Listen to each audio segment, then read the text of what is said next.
That's it. Okay, welcome everyone. I am Dr. Vanessa Lorraine. I am a professor here at Coppin State University. I've been here for 21 years, and it has been a pleasure to work with our students. Today, we want to really take a moment to share our experiences and our passion and our love for the arts. I just want to go through some of the very basic rules that we're going to follow or guidelines. We have questions that each presenter was given to really think through so that we have a really natural flow to our conversation today. I will stop periodically and ask the audience if they have any questions. So please feel free to raise your hand um, and engage in the conversation. We'd love to hear your thoughts and your voices. Uh, so before we begin, I know that one person is in the airport traveling, and another one of my guests are still trying to get on. So we will get started nonetheless, but we're going to engage in a conversation about the longevity of the arts, understanding the business of the art or art as business. That is our focus. Um, I'm hoping that well, I'm not hoping, I'm almost certain that our guests will share their experiences on how to be more productive, sorry, that's one of those words, to be productive as a young emerging artist. And they'll also share their experiences as successful entrepreneurs and creative artists. So I want to just take a moment to introduce our most fabulous panel. I'm going to ask each person to introduce themselves first. We'll start with Ryan, then Kendrick, and then Stacy, if that's okay. Ron, Dr. Ron Williams, I'm going to save you for a special time in the program, if I may. Thank you so much. Okay, so if Ryan could begin, Ryan K. Johnson.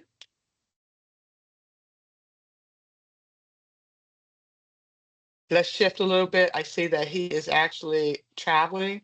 So let's move to Kendrick and Stacy, and then we'll go back to Ryan, if that's okay. No problem. Hello, everyone. My name is Kendrick Samuel.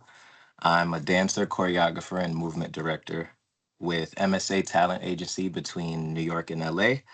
My dance journey began as the life of the party at family functions, which then trickled into grade school through extracurricular activities and clubs.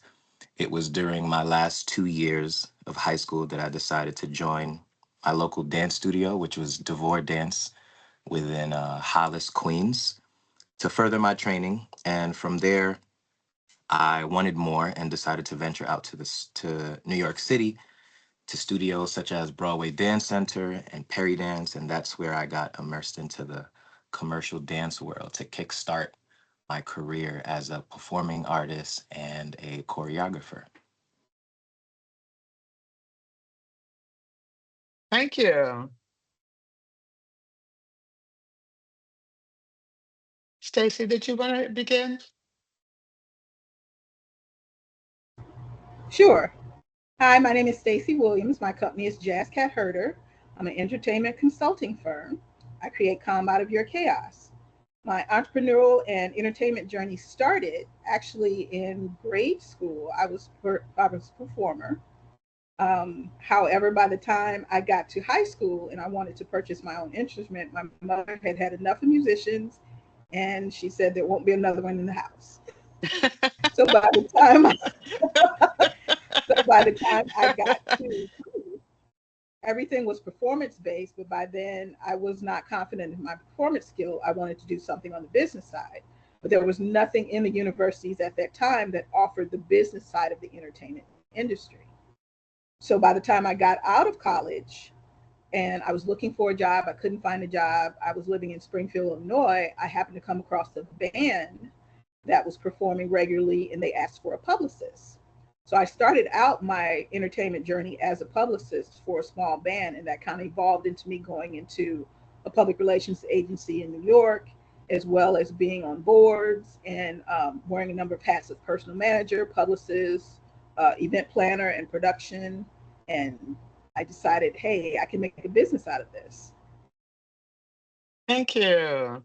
So, Ryan, I see you've made it through security. Do you need a second, or can you just tell us a little bit about your background and was it intentional or happenstance, or did you just fall into what you do?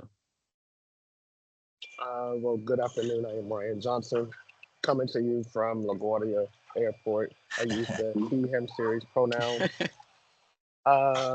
for accessibility needs. I'm wearing a black hat, tan hoodie, and black jacket with black frame glasses.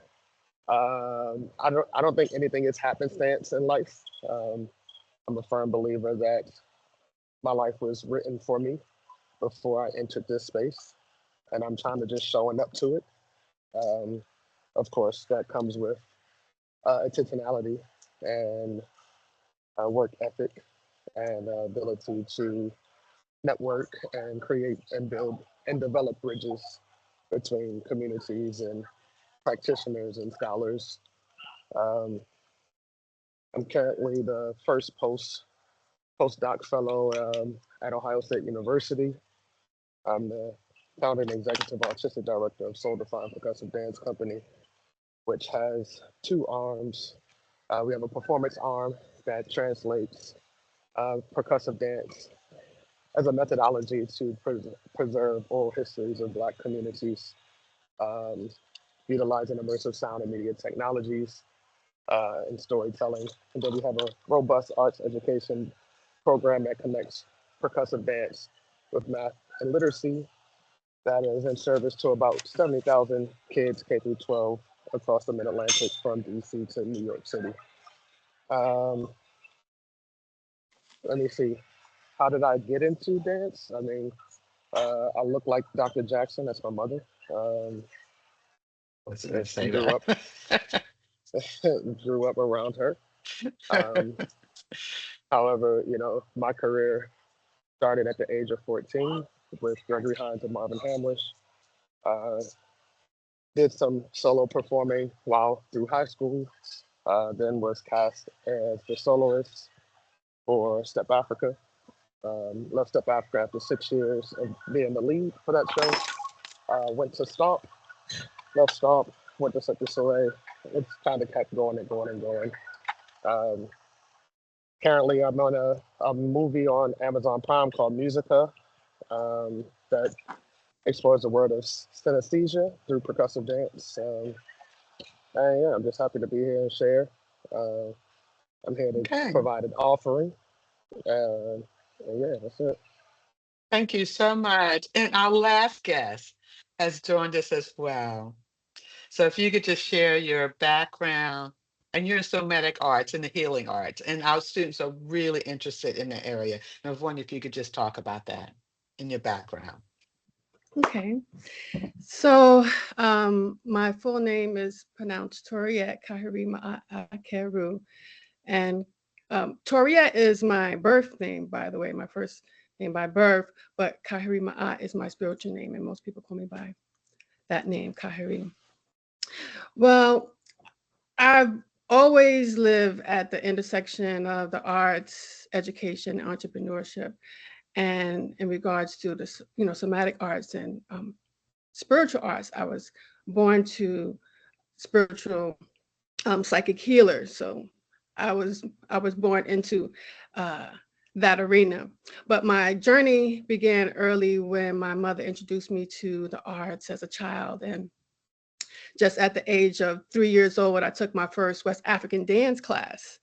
And from there, I trained in various classical styles, but freestyle house and hip hop became my favorite, all-time favorite creative outlets. After studying children's theater at Howard University, I toured as a background dancer before transitioning into the business side of entertainment as the director of production and creative services at Steps on Music Entertainment. But my life has a way of shifting, and as all of ours do. And when I became a mother, I naturally gravitated towards teaching children's theater.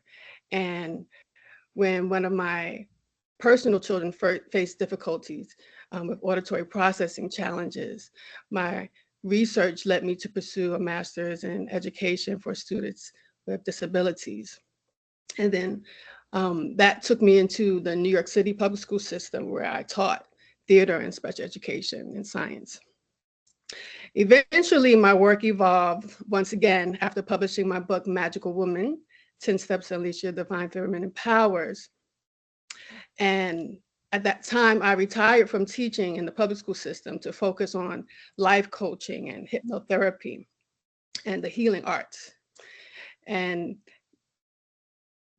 things came full circle in terms of merging my career and daily pursuits with my spiritual um, uh, aspirations and inclinations that came with, and the foundations that I got from home.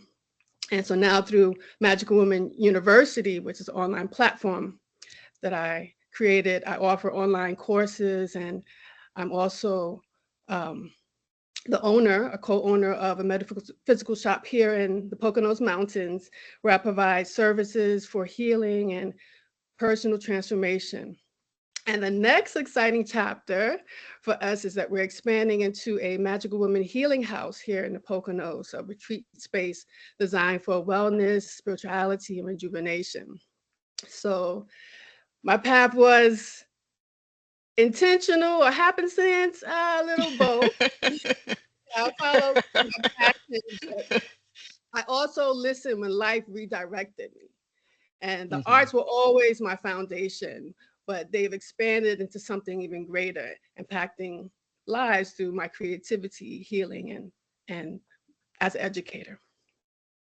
Fabulous. And you sound just like your mother. I should say this too. She's my cousin. I'm sorry, you all.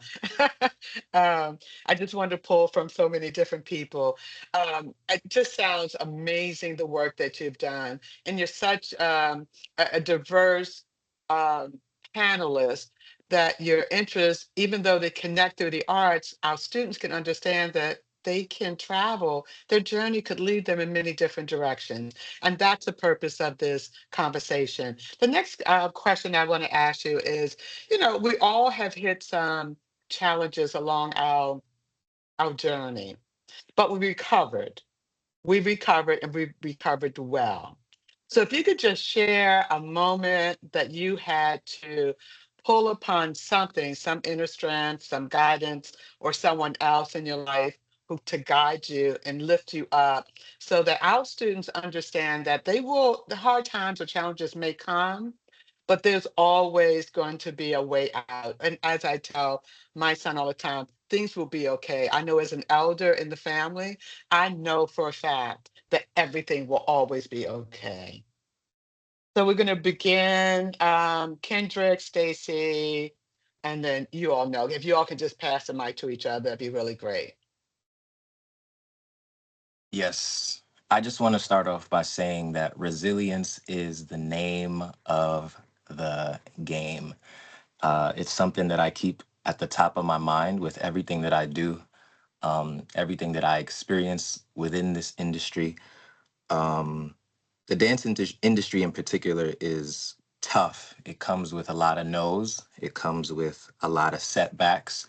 But something that I've learned that I constantly need to remind myself of, as well as my students and my mentees, is that the most important thing you can do in navigating all of that is getting back to your why, getting back to the driving force of the reason why you even got here, why you're here, why you're doing what it is that you're doing. I've gone from being signed to my dream agency and being released from that agency. I've gone from being booked on Broadway, telling my whole family about it, being excited because, it's New York City, it's the city of dreams. Who Yeah. doesn't want to Yeah. be on Broadway? Who doesn't want to be performing on Broadway? And just as soon as I share the news with my family, I'm released from Broadway. And as of recent, um, within the past like 2 years, I booked what I felt was my dream artist and my dream job up until I got into the room and realized that it wasn't for me.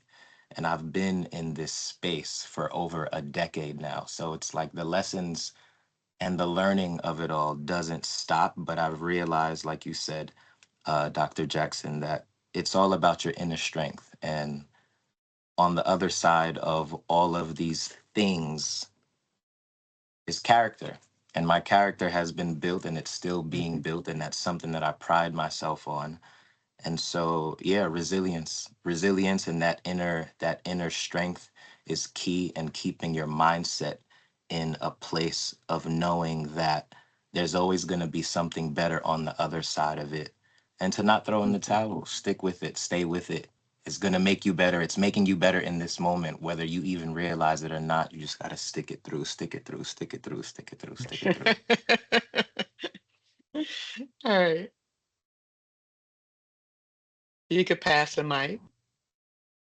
To Okay. Stacy. I wholeheartedly agree with Kendrick. Everything he said, ditto. There's going to be times where you're going to get second, third, and fourth notices about stuff about to be shut off. And you're going to wonder, why did I do this? Why did I sign up for this? Is this really worth it? You're going to start to question and doubt yourself. You're going to have people in your inner circle that are going to question and doubt you. You're going to have people not in your circle that are going to question and doubt you. So you have to have a firm belief in who you are and that you can do this. I always tell people I did it because I didn't know any better. I didn't realize that I couldn't, so I did. So you have to really have that foundation of confidence in yourself to do that. Now, I think it's safe to say that I'm probably older than all the other panelists, and I came to the entertainment industry during the early 80s, late 90s, and it was and still is a male-dominated industry. And women were often looked upon, especially Black women, because in most circles we encounter, we're the least respected, least protected. And so people are always looking at us as a support system and not really wanting us to shine on our own. And I read all the trade papers. I looked at people that I admired. I read their biographies. I set up informational interviews with them, and just watched how they moved through all of this. And people like Sharon Hayward, who was at Virgin Records, Monica Lynch, who was at Tommy Boy, Jackie Reinhardt at Arista, Vivian Chu, Polygram, Terry Williams, who was one of the biggest Black-owned women PR firms in the country. I sat at her feet. I became very good friends with her. Jamie Brown, Sister to Sister Magazine, Anne-Marie Wilkins, who managed Branford Marsalis. These were all people that were coming through at my time, and I was looking at what they were doing, how they were moving, admiring what they were doing, having conversations with them, networking with them, learning from them. And it made me understand, the more I talked to them, that I was on the right path and that I could be a woman with power in the industry. I could still be feminine. I didn't have to take my clothes off. It was everything that I knew and how I used what I knew to get to where I wanted to be. That's fabulous. Thank you so much. Thank you. If you could share the mic. Sure. And could we call you Magical Woman? Because I know you go by that name. And so if people want to look you up, could Yes, we do that? absolutely. Okay. Magical woman. So I, I'm just gonna piggyback, veggie back, depending on what your diet is. Resilience. Resilience is a real key word. So for me, one of the toughest challenges I faced was handling rejection, especially during the times when money was tight, So there were moments when I had to take on work as film and TV extra just to keep money flowing in the right direction. But what got me through was staying aligned with my highest passion. And every time I remained true to my purpose, what really, drove me, those doors opened and resources appeared and my network came through with the right opportunities. For example, it was my Howard University connections that led me to Stepson Music Entertainment. And then I got my start teaching theater by proactively pitching a theater program at my children's private school. So I made that opportunity for myself. And then when I transitioned into public school teaching, it was my friends and associates who I leaned on, who recommended me for those positions. And, they were my leads in. And when I launched my private practice, I still leaned on my resources. I started by offering my services on a donation basis and in exchange for testimonials and referrals. And that experience reinforced a key lesson that your network is essential, but it's also most powerful when it aligns with your true passions. So staying focused, right? The resilience and staying focused with your purpose and what your highest excitement. And during my most difficult times, I also lean heavily on my self-mastery practices, especially meditation. So through meditation, I found clarity, I found insight, and the power of visualization. I used it to help me manifest new opportunities for myself, staying in line with my goals and my vision. And one of my greatest realizations came through meditation was that we are all born into abundance. And we come into this world with everything we need to fulfill our purpose. And the key is to remain open and receptive to how that abundance presents itself in our life. Absolutely. Yeah, absolutely. I believe it was your mom who introduced me to metaphysics and meditation when I was dancing in New York in the 70s, and you were a young child at that time. So before I turn it over to Ryan, I'm going to ask one more question, but I'd like to offer a chance for the audience to think about a question that they may want to ask the panelists. Right after Ryan finishes speaking, I'll ask one more question and then we'll open the floor for conversations.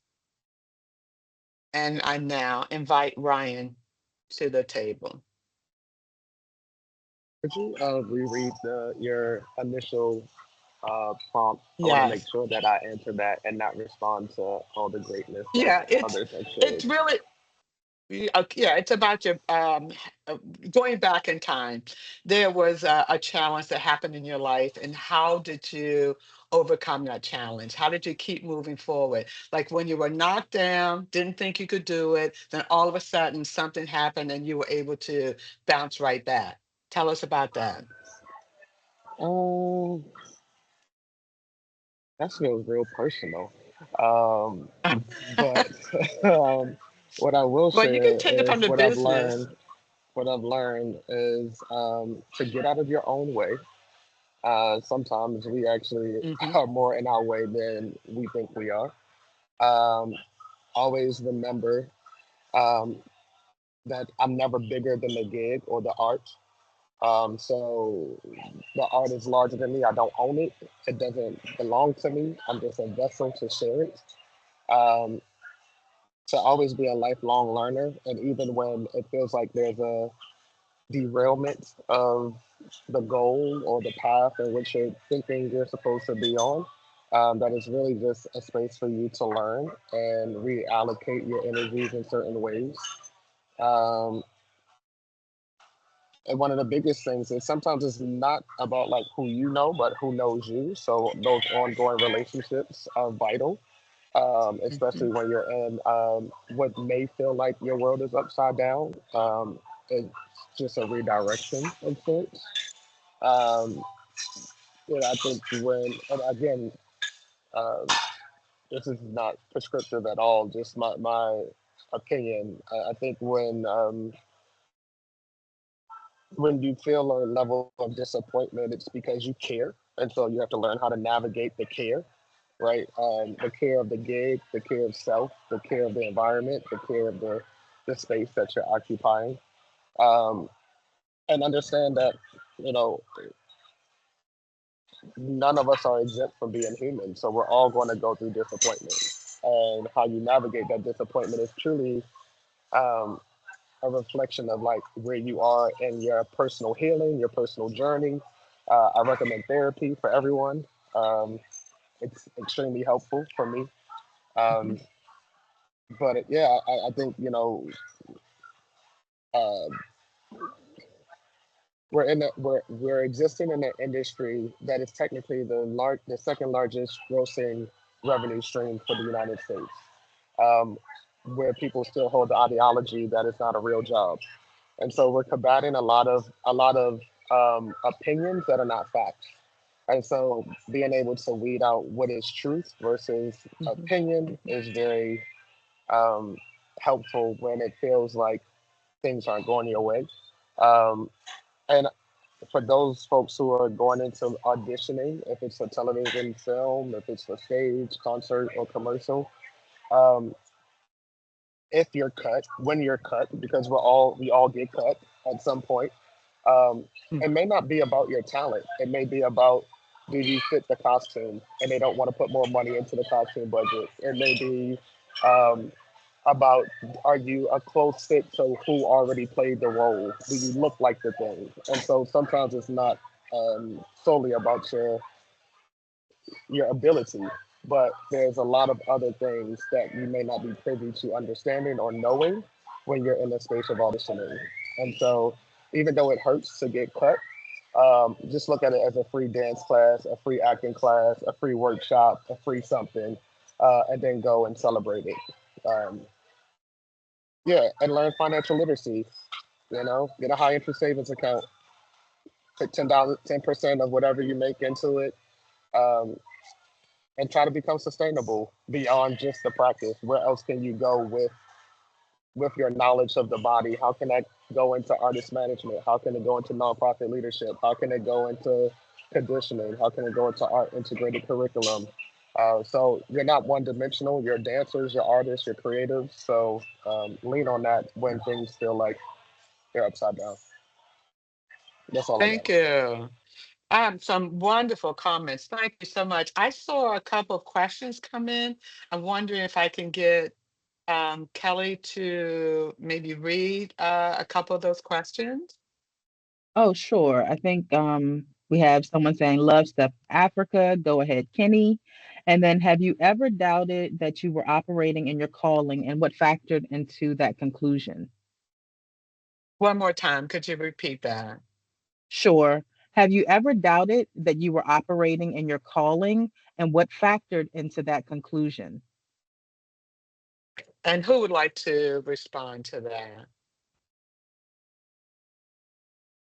You can, I okay. always doubt myself. All of us Oh, do. We're all artists are emotional. If anyone sits here and pretends like we aren't doubting ourselves and like we got it all figured out, we're lying. Yeah, it's like there's always a level of self doubt, right? Because you care about the thing, and we're in a field where you're never the best. There's always someone better than you. There's always someone who can learn from you, no matter where you are. It doesn't matter if you're on a multi-million-dollar tour or if you're in a grassroots organization, right? There's always space to aspire to go. And there's always people that you can learn and teach from. Gregory Hines used to tell us all the time, whatever you learn, make sure you teach it. If you don't, it'll die with you. So yeah, I mean, I won't speak for the other panelists, but it could be a Wednesday afternoon, and I'm like, damn, am I really that good? And then you gotta be like, oh yeah, I am. So it becomes believing in yourself. So yeah, that's for me.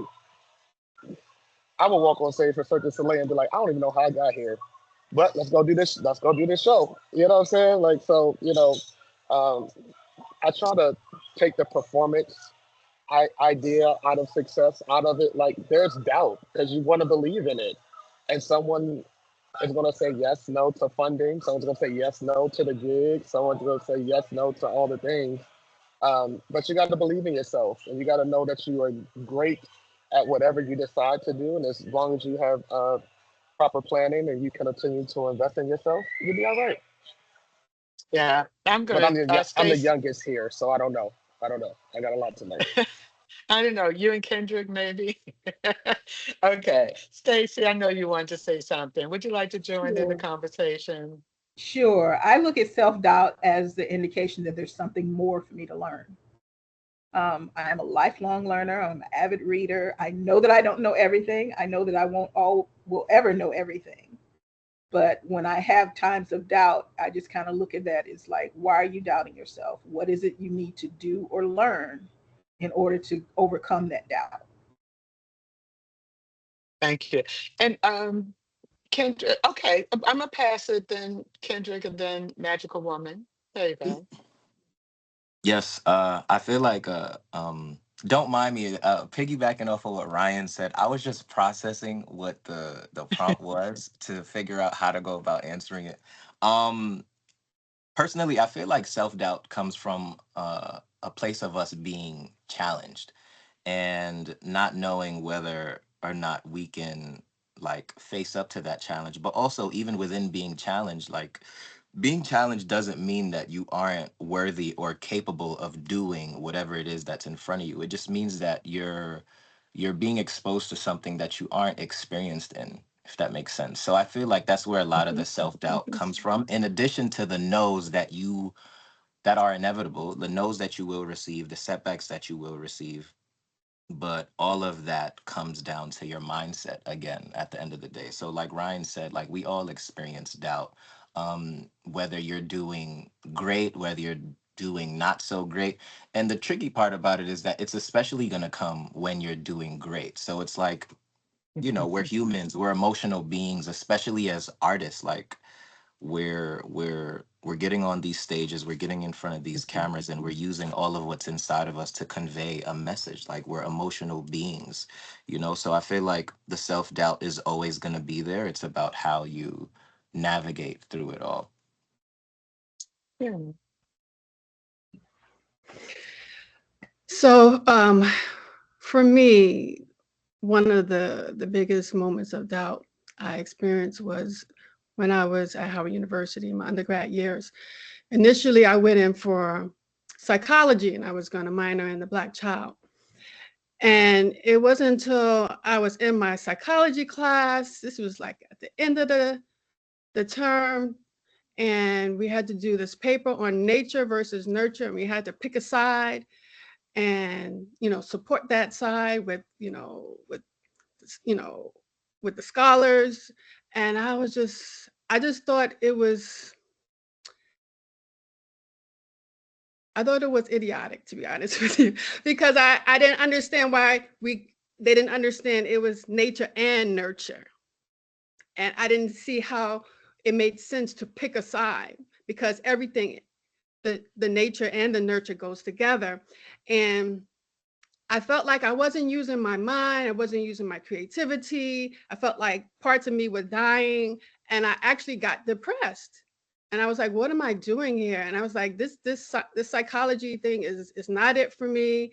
And I wind up not going to any of my classes. Other things, personal things were happening in my life, and I stopped going to all my classes. And I got to a point where I was like, okay, I'm not a dropout. I came to Howard. I'm leaving with a degree. And something told me to go sit in the middle of campus and just sit there and feel out where you belong. So I sat in the middle of campus and I looked at all the schools, looking at all the students coming in and out of the schools. And when I looked at the fine arts building,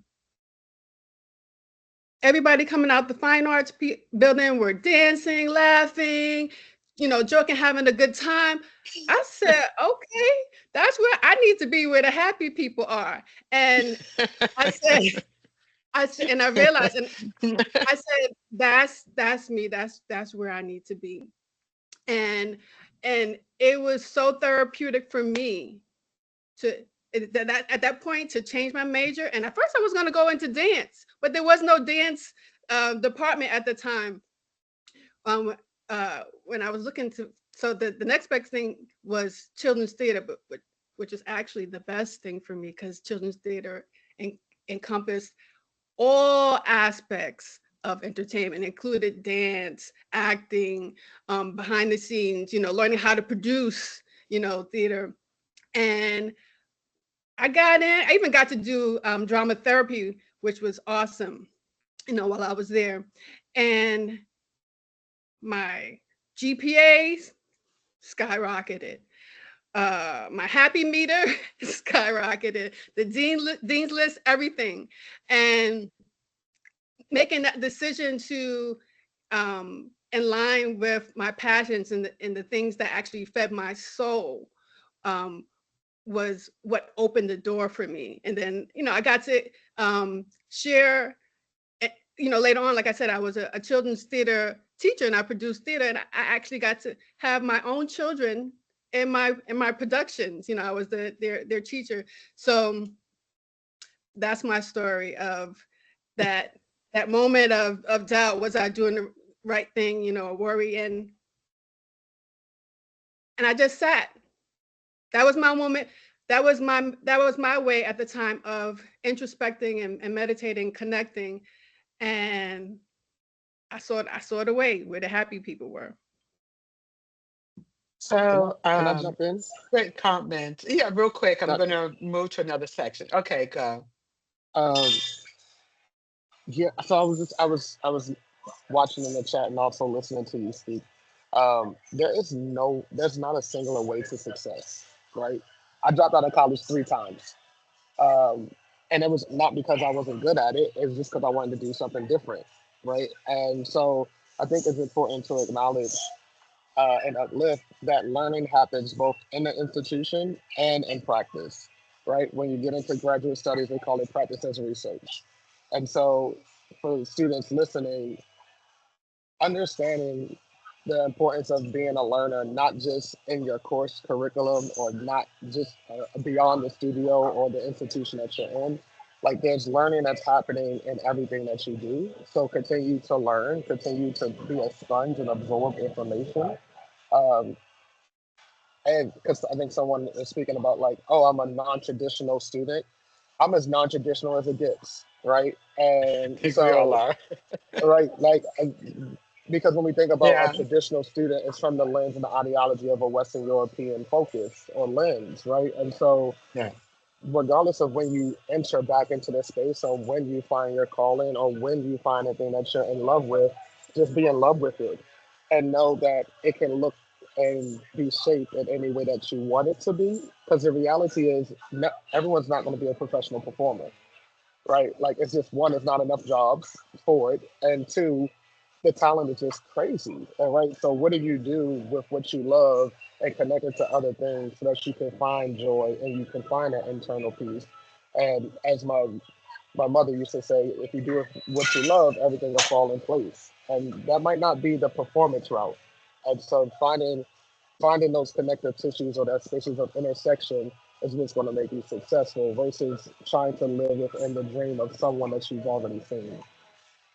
yeah. So my saying is, I read this book a long time ago because I also had doubts. Okay, because every space I was in, I was the only person of color. I was the only Black woman. So you can imagine what life was for me. Okay, I was doubting everything around me. Was okay. Was I good enough? I knew I was good enough, but I wasn't always picked or someone complained, so they got the part versus me who never complained about anything because I just loved doing what I did. But what I said, I read a book a long time ago. It said, do what you love and the money will come. And I have held on to that forever. Do what you love and the money will come. But not It just sure money, will. everything will come. Everything will come. Everything will come if you do what you love. I'm going to move it on to another special guest that we have. We'll come back to the conversation. I'll give my panelists a break here just for a second. And I want to move into the legacy of the arts. And I've invited Dr. Ronald Williams, who is in the business department, to share a special video with us and also to engage in the conversation about the artist business. So if we can shift to that right now, it'll be about 10 minutes. And then we'll have one or two more questions, but we'll open up the floor. So keep your questions coming. Okay. Thank you, Dr. Jackson. First of all, I'm very glad to be here. I have enjoyed the conversation and the exchange, and I'm going to give you a brief preamble to the video that's going to be shown. And it fits into the context of this whole conversation that you're having and some of the themes that have been lifted, like resilience and elders and all of that. But I'm a longtime academic, 40 years in higher education. I'm in the College of Business at Coppin State University, and for the past 28 years, I'm the founder of the entertainment management program that was launched in 2008, but also the founding director of the Center for Strategic Entrepreneurship. So that's kind of my background and why I come to this conversation. And the whole intersection between arts and business is tremendously important because in this whole 600-year experience of Africans in the Western Hemisphere, the one thing that we have lost or haven't been able to control is the value of what we create. That has been the big loss, and it still continues to be the struggle for what we seek to own and control.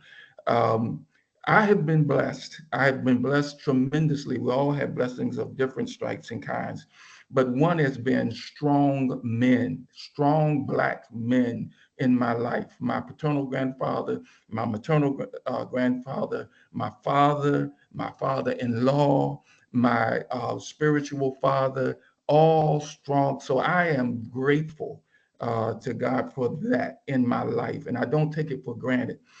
It's important that we tell the stories. I'm an elder. I'm 66 years old, and experiencing um, the emotional trauma and violence of being in hostile white spaces from the age of 8 to 38. And that's why I left the Johns Hopkins University and other private white institutions and came to Coppin and stayed because I hunkered down in HBCU and the Black church, and I began to heal from those 30 years. I tee that up to tell this story in this video of my father-in-law, who was a commercial artist born in 1926 and was able to intersect his art with his ability to sustain his family. And I'm going to stop there.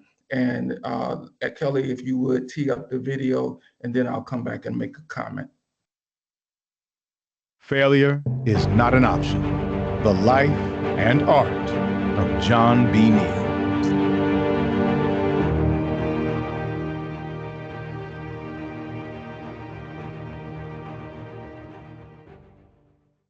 John Neal was born on March 5th, 1926, in Mecklenburg County, North Carolina, the seventh of 8 children.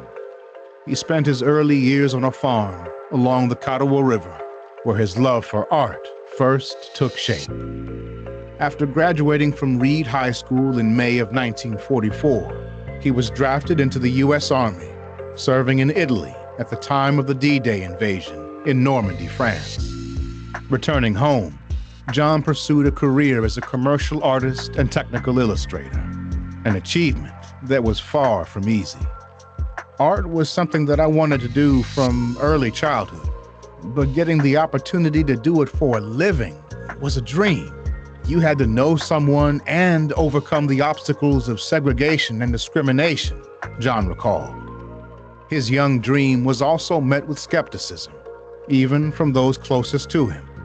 Many believed that an art career was impractical, especially given the barriers of the times, and that it would be impossible to earn a living and support a family. Yet, John remained determined. One of his biggest influences was his 6th grade teacher, who recognized his talent early on and paid him to create posters. She even offered to help him go to college after graduating from high school, but the military draft came calling first. After completing his service, John sought formal training in art. A childhood friend helped him find an art school in New York, where he worked during the day painting miniature doll heads on an assembly line and attending classes at night. Each doll head had to be painted one feature at a time, a tedious job, but one that kept him moving toward his goal. Times were tough. I tried to keep from getting sick from missing too many meals, John recalled. The only money left over for entertainment was $1 for a matinee at the Apollo. As his career gained traction, John realized that larger corporations provided better opportunities than smaller companies. His reputation for reliability, responsibility, and delivering high-quality work opened doors. It wasn't pleasant to be given a project that was going wrong and be expected to fix it under a tight deadline, he admitted. But that's exactly what he did, time and time again. His work ethic and expertise led him to major clients, including Volkswagen, and earned him a reputation as the person to call in a crisis. Despite his talent and dedication, racism and discrimination remained ever-present challenges, particularly during the era of legalized segregation. During the moonshot era in the 1960s, John was involved in a project for NASA, but was not invited to travel to the Houston headquarters. He then learned that to go, he would have to pay his own way, an unfair burden not placed on his white colleagues. He refused the assignment, unwilling to accept anything less than equal treatment. While facing the professional challenges caused by racism, John also had to deal again with discouragement and skepticism of those closest to him. Friends and even his first wife suggested he abandon his dream for a more conventional job. They wanted me to just do what everyone else was doing, become a transit worker or a post office worker, John remembered. At one point, he found himself homeless after losing a job and his first wife leaving him. A friend from his hometown, Belmont, North Carolina, who was living in New York, took him in. One night, while having a beer, John ran into a former co-worker named Bill. Bill asked me if I wanted a job, John recalled. With Bill's guidance, John put together a sample of his artwork and made the right connections. Once again, relationships opened doors. This opportunity led him into the world of technical art, where he excelled, blending creativity with technical precision. Over the years, he worked with various companies before eventually becoming independent, until his retirement. John offers this advice to aspiring artists. Be committed to what you want to do. It is not going to be easy. Make sure this is what you want as a profession. Do not get discouraged when you don't achieve what society labels as success. For every job, no matter how big or small, give it your best, because failure is not an option. John was married to the late Blanche Boomer for over 50 years. Together, they raised 3 children, Cindy, John, and Libby. He is a proud grandfather of 4 and great-grandfather of 5. Though retired, he continues to draw and create beautiful artwork from his home in Elizabeth City, North Carolina. On March 5th, 2025, John Neal will celebrate his 99th birthday, a living testament to perseverance, artistry, and the power of resilience.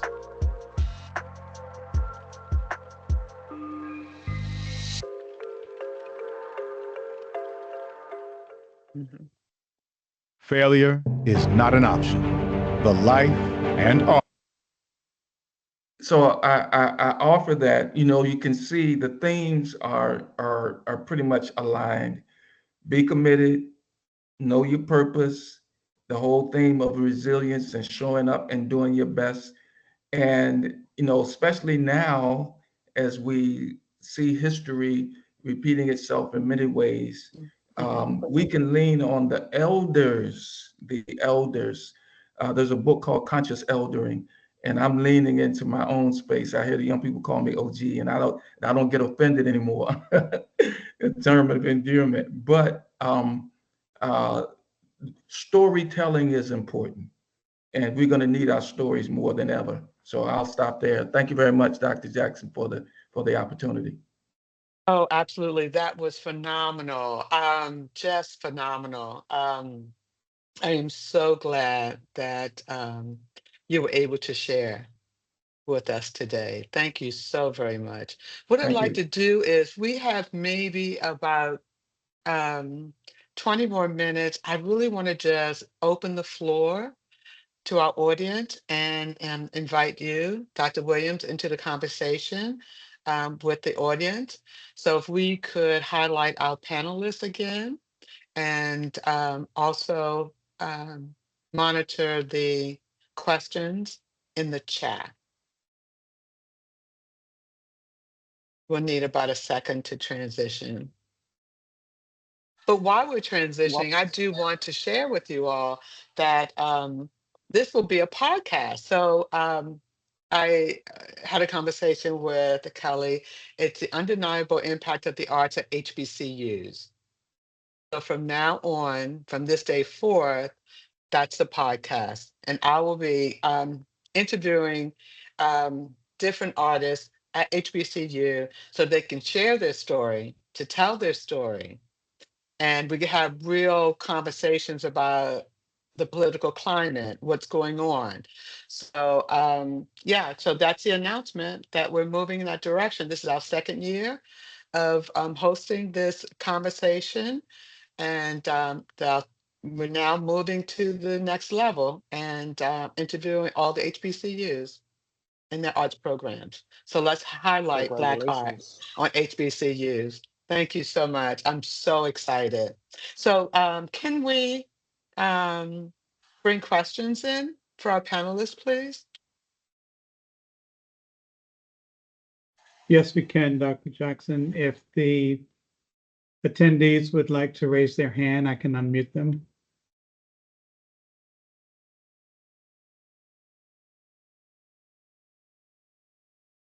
But while they're thinking, would anybody like to reflect on the question, on the video, please? While we're Yes, waiting, Vanya. it makes me just want to uplift. A lot of my research is rooted in the Black archive, and something that we are talking about, but I think we need to just uplift. The video, the stories, this new podcast. Congratulations, Dr. Jackson, or on that. Are Thank you. all part of the Black Archive. And as we talk about legacy, as we talk about preserving our stories and our histories, it's vital that we start to document those things, especially since a lot of our practices are rooted in oral history transmissions. And so I just want to offer that our archives exist beyond the matrix-based institutional archive. And so the pictures you take in your phones, the voice memos, the conversations, the recipes, the fashion, the hairstyles, all those things are part of that transmission of knowledge from generation to generation. So keep archiving, y'all. Can I add to that? I think the importance and the presence of Black media now is going to be elevated once again. We see it across the board, and some of it is more public than others. The events with journalists, like Joy Reid being dismissed, and that's a common theme Mhm. nowadays. But we see the contrast of those who are seeking to own the value of their creation and the words, the power of the words. Segregation created an environment where the Afro-American newspaper and other media, the Jet Ebony, was Mhm. born out of those experiences, and that's going to be critically important. But now that it's technology infused, it's a different element to it, but we must master that also. I don't think I'm confident that we will, but we also have to be very, very intentional about it as the pendulum swings now in a very uncomfortable but familiar direction. Yeah, so I'm going to see if there's any questions. I'll throw the mic to Stacy or Miracle Woman or Kendrick, if that's okay. Do we have a question?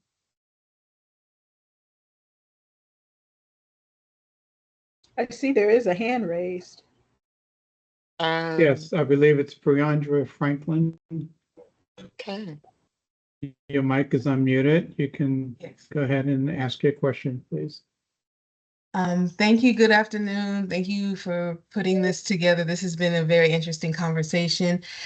So my question is, you've all told us amazing things about your careers in the arts so far, and I just want to know from each of you, what is your greatest accomplishment in the arts, no matter how big, how small it's been? Like, what have you done within the arts community or in your careers that you talk about the most and are just proud of the most?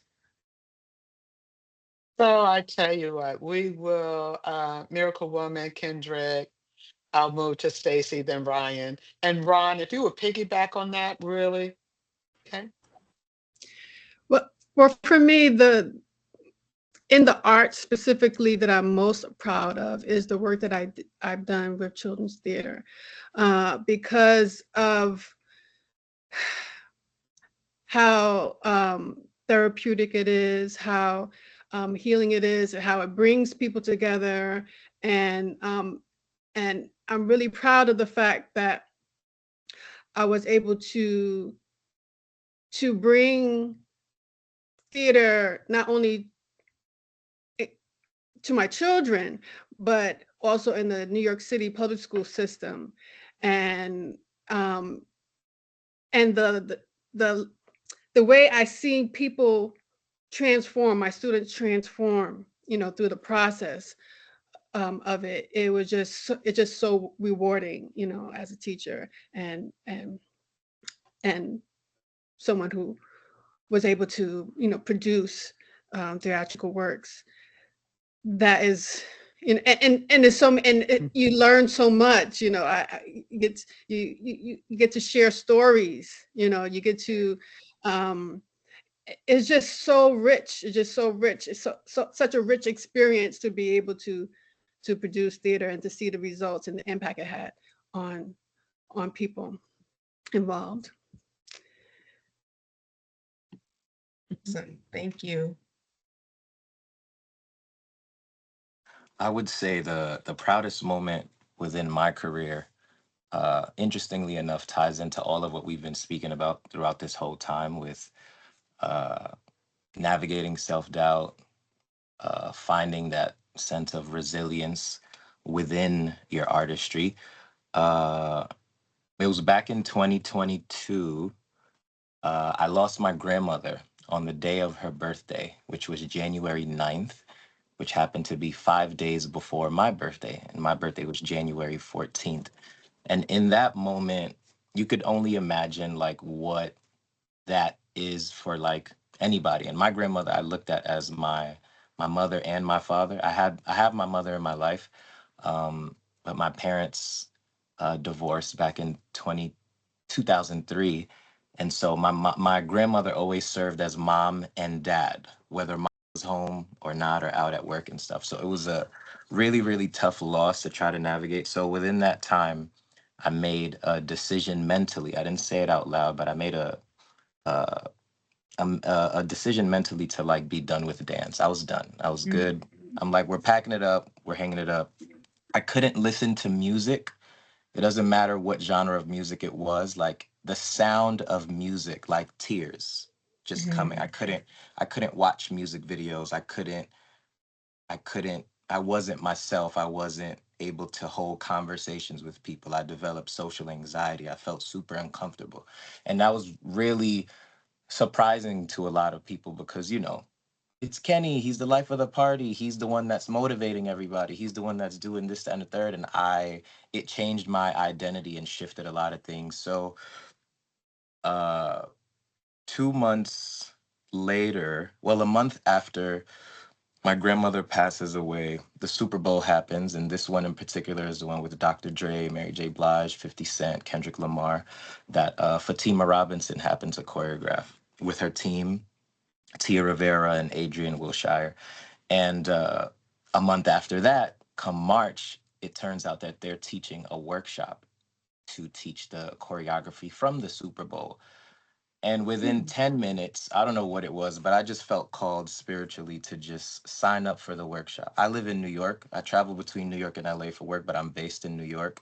And the workshop was in Atlanta. And so I looked up hotels, the studio that it's gonna be at, and just booking everything within 10 minutes. I'm like, I don't know what's gonna come from this, but I'm just gonna go. And so I go to the workshop, and I'm feeling awkward and all of the things. You would have thought I never danced a day in my life, like a day in my life. I'm just going with the flow. And so they start teaching the choreography. They teach the first step, and I see Fatima Robinson's eyes go like this to me. She just shifts immediately. And one thing that I told to one of my close friends, I'm like, look, I don't know what's gonna come from this. I don't even know where I am, but I would like to get in front of her because this is not somebody that teaches, a pioneer within our industry. So I'm like, let me just go. Y'all, before I could even embrace what happened in that workshop, before I could leave the building, somebody from Fatima's team comes up to me and they go, send us your information on Instagram. We're going to put you in the color purple.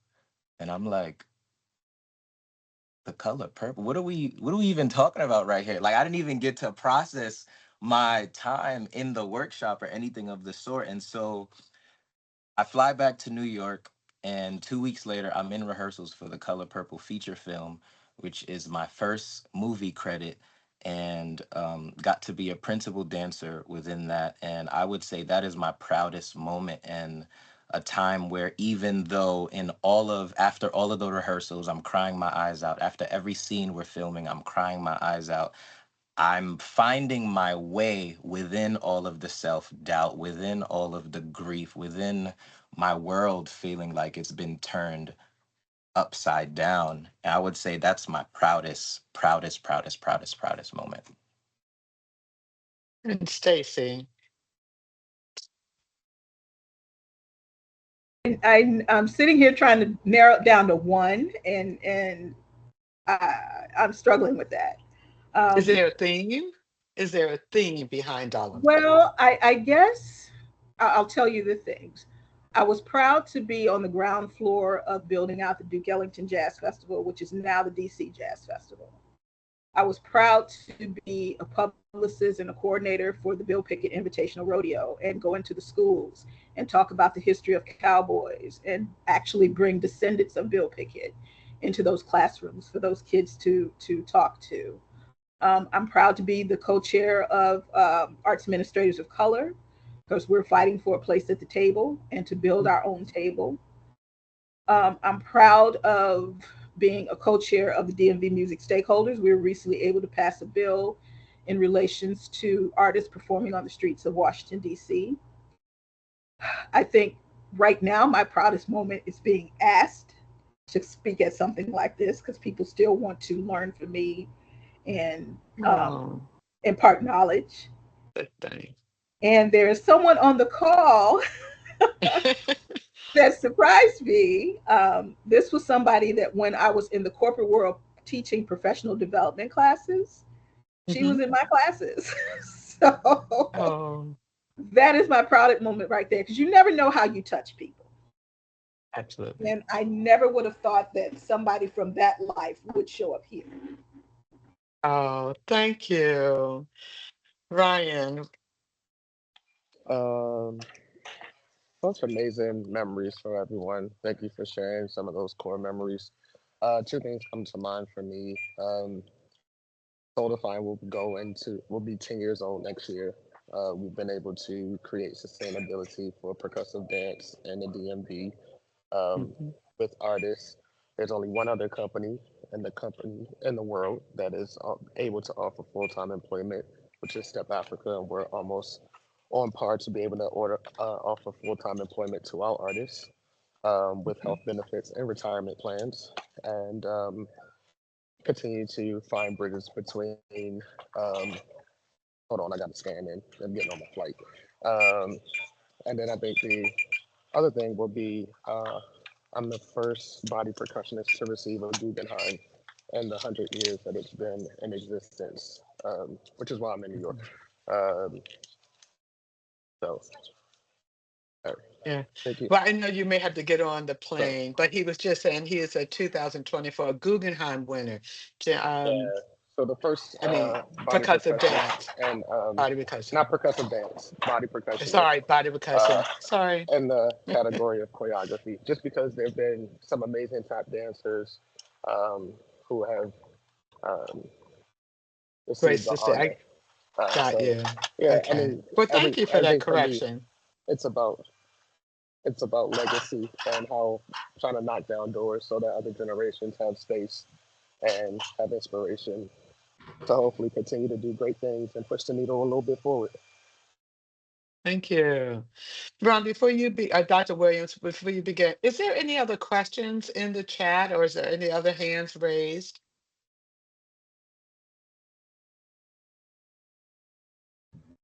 I see Dr. Okay. Hutchins asked a question about is formal education uh, s- is formal education necessary? I think how important is formal education to a successful artist's career?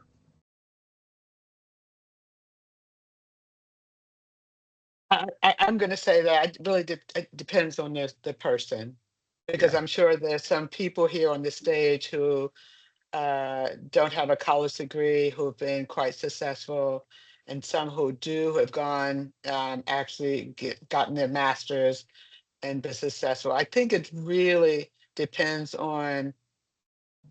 Um, I'm going to actually shift that conversation to what I truly believe. I truly believe that whatever you set your mind out to do, and if you believe in yourself, no matter what, whether you have formal education or whatever, it's going to happen. It may take a little longer in some spaces, et cetera, but I think it will always happen. But to encourage my students to get an education, and I'll tell a little story. So initially we told Ryan, my good friend at Morgan State University, Yama, Dr. Mills, we about 5 years ago sat down with him and said, look, you got to get your degree, you got to get your degree. And he was adamant about it was not going to happen because Snoop Dogg and all those people didn't have to have their degree, etc. And it was a pivotal moment where I couldn't convince him of the value of getting a higher education. He bumped into a male role model, and Charles Anderson, who is a graduate of Temple. I'm a graduate of Temple, my Can, MFA. can I Talked to jump in on him. this story? Can I? But Because wait a there's minute, some clear. one second, one second. There's mother-son dynamics going on here, okay? And all of a sudden, he's going back to school because he said, well, if you finish your undergrad, and my son's a graduate of Bowie State University. He did take classes at Coppin, but we didn't have the prior learning in place just yet. So he had to go to Bowie, but he did. He did his MFA, was a teaching fellow at University of Texas at Austin. But we couldn't talk him into that. Uh, Uh, that's do you okay. have something to say Let me. quickly? Yes, I do. One, I Okay. think it's how you define the idea of formal, because physical practices are taught beyond the academy, and that is a formal education, right? So, one, when you say formal, are you talking about going through the process created in an institution? But it also comes down to what is the goal of the person. But yes, I did go back to school. I did do my degree, but it was after 22 years of a professional career. And so there are multiple ways to success. And how you define the success is based on what you desire. And you can do all things. One is not more important than the other. So, yes. All right, I gotta go. Love y'all. Thank Y'all you. amazing. Love you. Okay, Can thank can I you. can I And piggyback off of that? okay, and then Ron, I have Um, you, Dr. Williams, I have you close out, and then I'll close out. Okay? Thank you. absolutely. Stacy. um, education is where you find it. I think it's important for people to understand that you're not going to learn everything you need to learn in school. You're going to learn through life experiences. A lot of what I've done is trial by fire. I got baptized by fire. And but I would encourage kids, especially younger kids that are dropping out earlier at alarming rates, to stick with it. At least get your basic high school diploma. At least get that. And then, take from it what you will. You're learning something, and apply that to your other areas of life, because everything you learn can be used somewhere in your life. So don't discount it. And if you learn in school, that's one thing. If you learn outside of school, that's another thing. But the key thing is to learn. Don't think you know everything, and stop learning and stop growing. Dr. Williams, I'll turn it over Yeah. to you. Yeah. So I'll say this, and I guess it kind of ties a bow on what everyone has already said. One, I live my highest moment every day because I'm living my purpose. So I'm living my highest moment. A lot of that centers around teaching and learning, and my engagement with students. I heard about the children's theater. I heard about the light bulb moment that was part of a workshop experience, and being that leading into an opportunity. But now, and we're teaching this to entrepreneurs, whether regardless of the discipline, whether you are a dancer, whether you are a criminal justice major, whether you're a business major, the key is learning competencies. Am I a competent learner? That's a process. And we are teaching our students too often content, but we are not facilitating their ability to learn. You have to learn how to learn. And in this space where we are, self-doubt is pushed upon us all the time, what that does is it short circuits your ability to learn, because you're always questioning this thing in front of you that you haven't experienced before. But learning by definition means I'm doing something that I haven't done before. That's why they call it learning. You got to learn to do it. But self-doubt suppresses that. We become fearful. So we are advocating, we're actually doing research right now about what are the competencies that are necessary to be a competent learner. Because as technology speeds things up more and more rapidly, what you must be able to do is to encounter the unknown, the uncertain, to interpret it, to make a decision about it, to take action upon it, and recreate and go through that cycle over and over and over again very quickly. So I'll stop there. That's what our elders did. That's what my father and grandfather and father-in-law did. They faced adversity, but they learned how to go through it. Okay, I'm done. So, Thank you. so I want to thank everyone. I am going to come back to you really quick, but I do want to say that this was a heartfelt conversation. Um, with a lot of insightfulness, and I'm hoping that our students will walk away with. And more than anything, I'm hoping that they've awakened their mind, their body, and their spirit, and their willingness to take challenges, to step out on faith, to do the almost impossible, and know that they will be okay.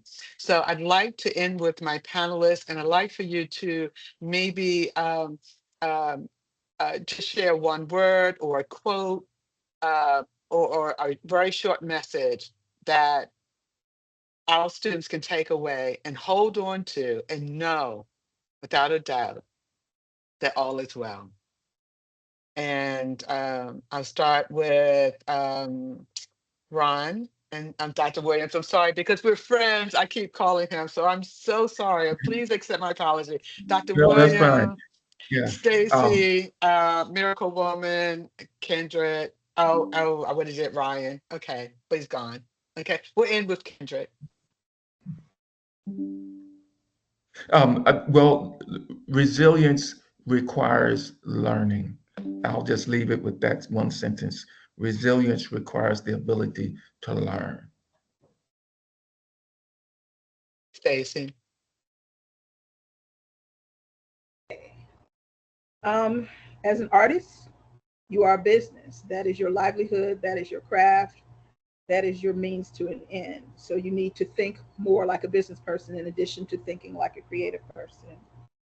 It's much harder being a business person because there are no paid sick days and holidays, and you eat what you kill. But you still have to have that business mindset to run your art, your craft like a business, because that's what's going to sustain you. That's the ultimate goal to begin with. You want to do this and nothing else, but you have to create it as a business and run it like a business. Miracle Woman.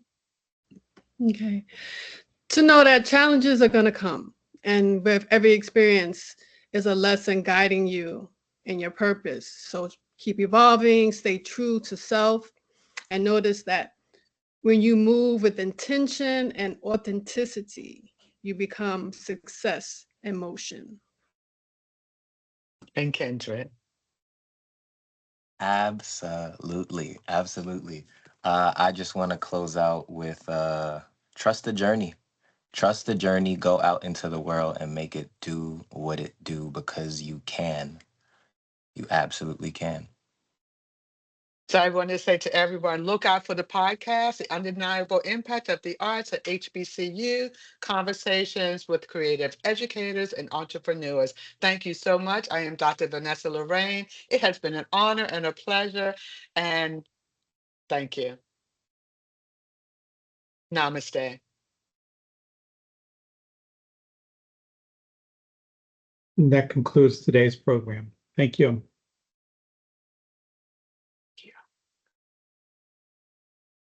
Panelists, if you